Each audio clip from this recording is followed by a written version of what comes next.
So dear students, आज की जो टॉपिक हम स्टार्ट करने जा रहे हैं जिसका नाम क्या रखा है, इम्पॉर्टेंट टर्म्स।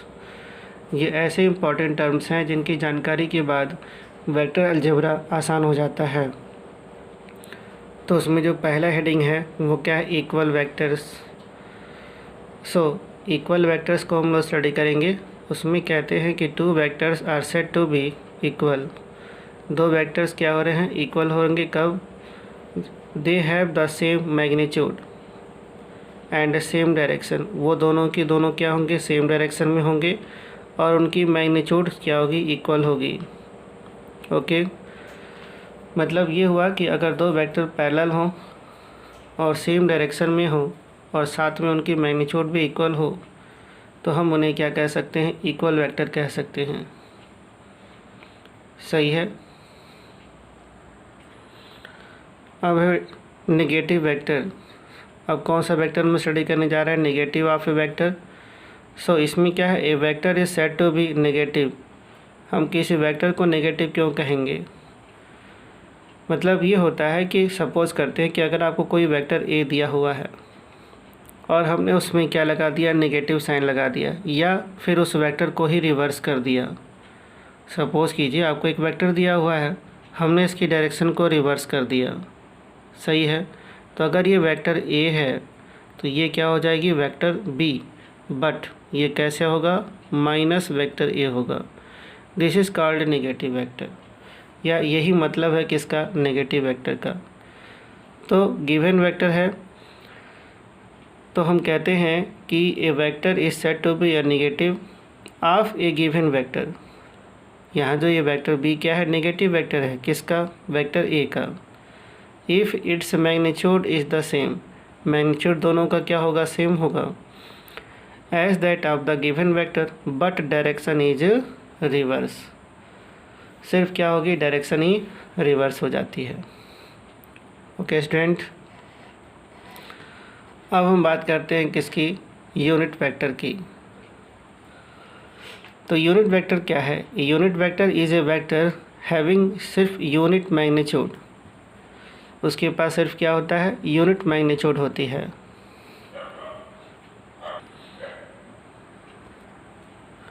तो यूनिट वेक्टर क्या होती है, unit vector is a vector having unit magnitude. उनके पास सिर्फ क्या होता है, यूनिट वेक्टर के पास सिर्फ यूनिट मैग्नीट्यूड होती है। इट यूज टू डिनोट, इनका हम यूज़ क्या करते हैं, किसी गिवन वेक्टर की डायरेक्शन बताने में। ओके स्टूडेंट, यूनिट वेक्टर का यूज़ क्या करते हैं, डायरेक्शन को एक्सप्लेन करने में, और इनकी मैग्नीट्यूड क्या होती है, यूनिट होती है।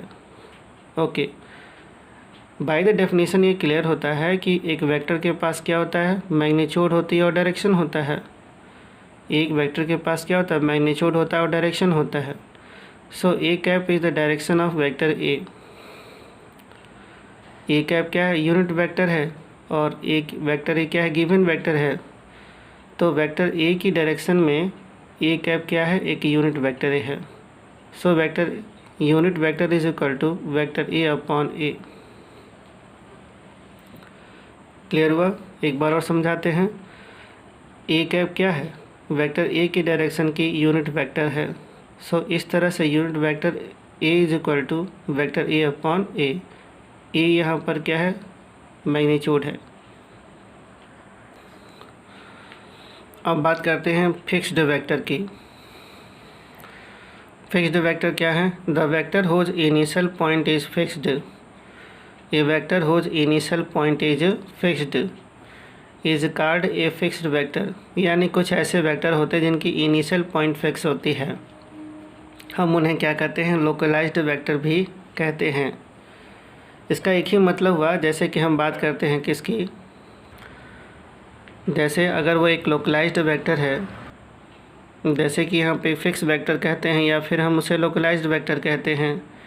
तो अगर हम एक पोजीशन वेक्टर की बात करते हैं तो पोजीशन वेक्टर की टर्मिनोलॉजी क्या होती है कि उसकी इनिशियल पॉइंट हमेशा क्या होती है, फिक्स होती है, और ये पॉइंट P है और ये हो जाता है पोजीशन वेक्टर, और ये एंगल थीटा बनती है उसकी डायरेक्शन। तो ये डिस्प्लेसमेंट वेक्टर और पोजीशन वेक्टर, ये दोनों ही जिनके इनिशियल पॉइंट हमेशा क्या होते हैं, फिक्स होते हैं। ओके, अब बात करते हैं फ्री वेक्टर्स की। इट इज़ दैट वेक्टर, कुछ ऐसे वेक्टर होते हैं जिनकी इनिशियल पॉइंट फिक्स ही नहीं होती, जैसे कि वेलोसिटी वेक्टर। वेलोसिटी क्या होती है? पोजीशन चेंज होती रहती है हमेशा, और जब पोजीशन चेंज रहेगी तो इनिशियल पॉइंट भी क्या होगा? चेंज होगा। इसीलिए ऐसे वेक्टर्स को हम लोग क्या कहते हैं? Non localised vector, non localised vector कहते हैं, या फिर हम इसे फ्री वेक्टर कहते हैं। ओके स्टूडेंट, अब बात है किसकी? को इनिशियल वेक्टर्स की। तो को इनिशियल वेक्टर्स में हम क्या कहते हैं कि ऐसे vectors, those vectors which have the same initial point. Figure में देखिए, ये vector A B C D, ये 4 वेक्टर हैं, इन चारों की इनिशियल पॉइंट एक ही है, इसलिए ए बी सी डी ये चारों वेक्टर्स क्या कहलाएंगे? को इनिशियल वेक्टर्स कहलाएंगे। ओके स्टूडेंट, अब हम एक ऐसे वेक्टर के बारे में स्टडी करने जा रहे हैं जिन्हें हम कहते हैं 3 रेक्टेंगुलर यूनिट वेक्टर्स। ये क्या है? 3 रेक्टेंगुलर यूनिट वेक्टर्स हैं जिन्हें हम कहते हैं आई cap, j cap and k cap. ये क्या है? आई cap, j cap and k cap. I cap, j cap and k cap. Okay student, तो इस फिगर में देखिए, एक्स एक्सिस के डायरेक्शन में आई कैप यूनिट वेक्टर है, वाई एक्सिस के डायरेक्शन में जे कैप एक यूनिट वेक्टर है, एंड जेड एक्सिस के डायरेक्शन में के कैप एक यूनिट वेक्टर है। तो हम यहाँ लिखते हैं कि the 3 unit vectors i cap, j cap and k cap are collectively known as orthogonal triad. क्या कहते हैं इन्हें? ऑर्थोगोनल ट्रायड कहते हैं। क्या कहते हैं? Orthogonal triad of unit vectors. These are also known as the base vectors.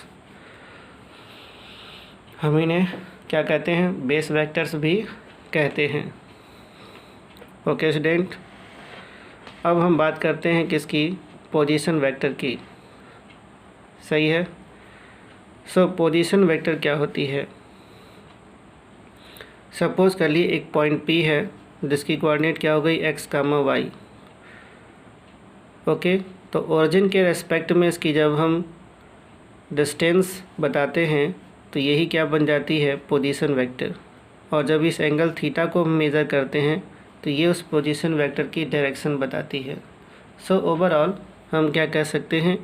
A vector which gives the position of a point, माने एक ऐसा वेक्टर है जो किसी पॉइंट की पोजीशन को एक्सप्लेन कर दे, with reference to the, which gives the position of a point with reference to the origin. Origin के रेस्पेक्ट में इसकी हमने पोजीशन क्लियर कर दी, सो इसीलिए हम इसे क्या कहते हैं? पोजीशन वेक्टर कहते हैं। Okay student, so the magnitude of the position vector gives the distance of the particle. क्या देता है? Distance of the particle. ये क्या दे रहा है? Distance of the particle from the same arbitrary chosen origin. मान लो कि अगर ये ओरिजिन है और ये आर्बिट्ररी, यानी कि इन दोनों के बीच की जो डिस्टेंस है, ठीक ना?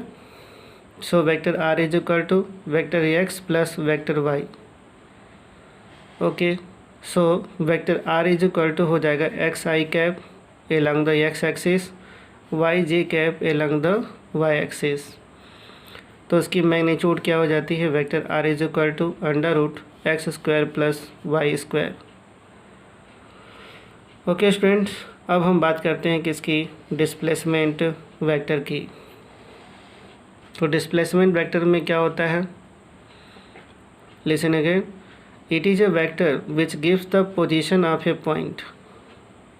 Listen once again, it is a vector. Displacement vector क्या है? एक ऐसा वेक्टर है which gives the position of a point with reference to a point other than the origin of a coordinate system.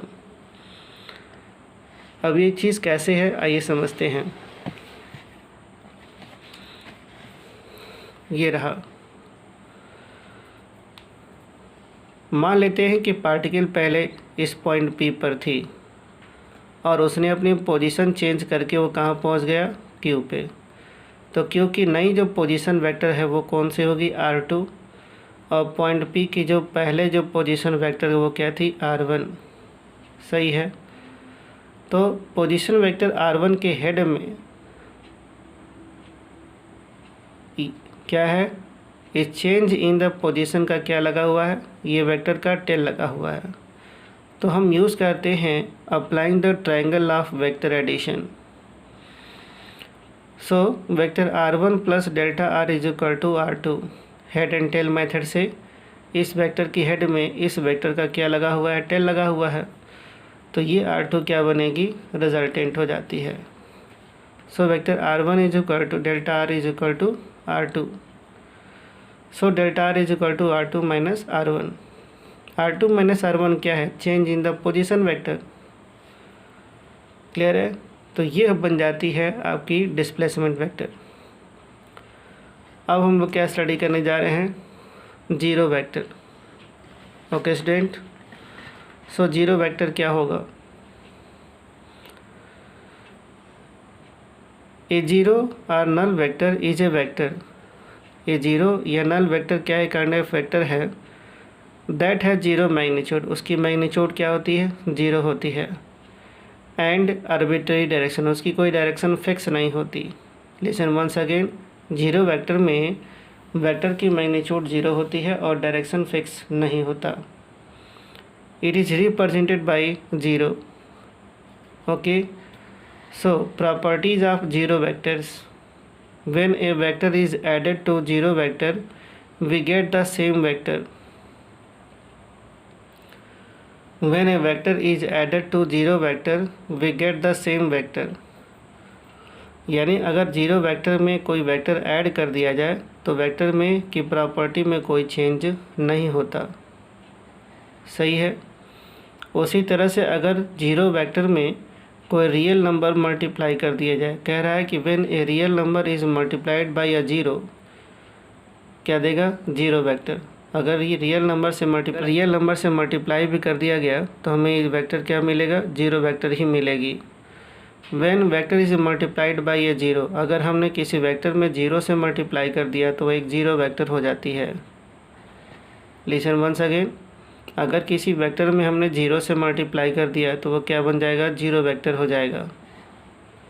Okay, suppose करते हैं कि lambda और mu दो different non zero real numbers हैं। जैसे ये मान लो ये 1 होगा तो ये क्या होगा, 2। दोनों 1 1 नहीं चलेंगे, दोनों ही डिफरेंट चाहिए। तो ऐसे केस में क्या होगा, lambda vector A is equal to mu vector B can hold. ये दोनों तभी सही होंगे जब वेक्टर ए और बी दोनों ही क्या हों, जीरो वेक्टर हों। माने लेफ़्ट और राइट दोनों वेक्टर आपस में बराबर तभी होंगे जब वेक्टर ए और बी दोनों ही क्या होंगे, जीरो वेक्टर होंगे। ओके स्टूडेंट, तो ये कुछ इम्पॉर्टेंट प्रॉपर्टीज़ थी किसकी, जीरो वेक्टर्स की। ओके स्टूडेंट्स, उम्मीद करते हैं लेक्चर आपके समझ में आया होगा। चैनल को लाइक करें, शेयर एंड सब्सक्राइब करें प्लीज़। डियर स्टूडेंट्स, आप अक्सर ये सब भूल जाते हैं। चैनल को सब्सक्राइब ज़रूर करें, लाइक भी करें और शेयर भी करें। Thank you student.